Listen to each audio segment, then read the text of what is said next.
राधे कृष्ण साथियों, हर हर महादेव, जय भवानी, जय महाकाल। भक्तजनों, आप सभी का इस भागवत के अगले अंक में स्वागत है। आज की चर्चा थोड़ी सी महत्वपूर्ण, या कहें कि सभी के लिए थोड़ी ज्यादा समीचीन है। वैसे तो आप सब लोग भागवत प्रिय, भागवत प्रेमी हैं, प्रभु की कथा में आपको आनंद आ रहा है, परंतु आज की जो कथा है, आज का जो विषय मैं आपके समक्ष रखना चाह रहा हूं, ये बड़ा प्रैक्टिकल सा है। आपने बहुत सारे लोगों को सुना होगा, मैंने तो चूंकि ज्योतिषी होने के नाते मेरे पास लोग उपायों के लिए ही आते हैं कि मेरी समस्या क्या है। जैसे मैं अक्सर कहता हूं अपने साथी ज्योतिषियों से या युवा ज्योतिषी जो मुझसे मार्गदर्शन लेते हैं कि भैया तुम भविष्य बता दो, तुम भूत बता दो, इससे बहुत फर्क नहीं पड़ेगा। भूत की घटनाओं से मैक्सिमम उसे तुम पर विश्वास होने लग जाएगा, बस अंततः उसका फायदा होगा कि जो उसकी आज की समस्या है उसका सोल्यूशन वो कैसे निकाले। खैर, ये चर्चा फिर कभी। आज का विषय जो मैं आपके समक्ष रखना चाह रहा हूं कि लोग ये कहते हैं कि हमको उपाय दिए गए, हमने अमुक स्त्रोत का पाठ कर लिया, हमने अमुक मंत्र का जप कर लिया, बहुत सारी चीजें इस तरह के, बहुत सारे, फलानी जगह दिया जला लेते हैं, इत्यादि इत्यादि, हमको लाभ नहीं हो रहा। एक प्रश्न, एक विचार है। आज की भागवत कथा में इस पर बहुत समीचीन तरीके से एक विचार किया गया है। पहले तो दो तीन चीजें हैं जो अंडरलाइन कर दूं स्पष्ट रूप से। पहली चीज जो आप पूर्व में भी मुझसे सुन चुके होंगे और ज्ञानियों से, अन्य ज्ञानियों से भी सुना होगा आपने। पहली चीज, हमारे साधना परंपरा में या हमारी जो वैदिक परंपरा है, हमारी जो सनातन परंपरा है, उसमें बहुत सारे उपाय हैं।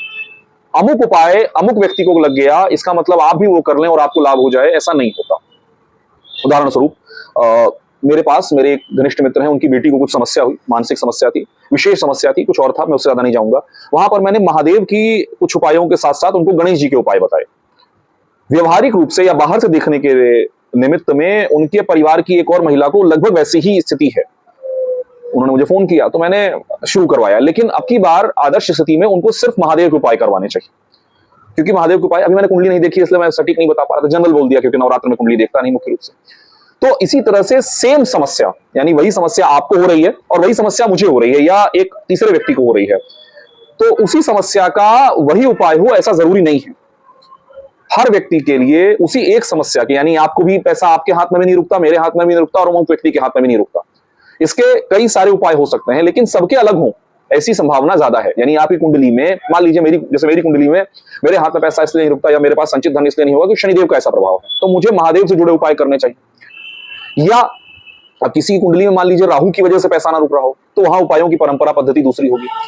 इसी तरह से खास तौर पे मंत्र स्वयं नहीं करने चाहिए कोई भी। यहां तक कि जिस सबसे सरल मंत्र है पंचाक्षरी नमः शिवाय, इसको इस रूप में आप चाहे जितनी बार बोल लें, नमः शिवाय जी, नमः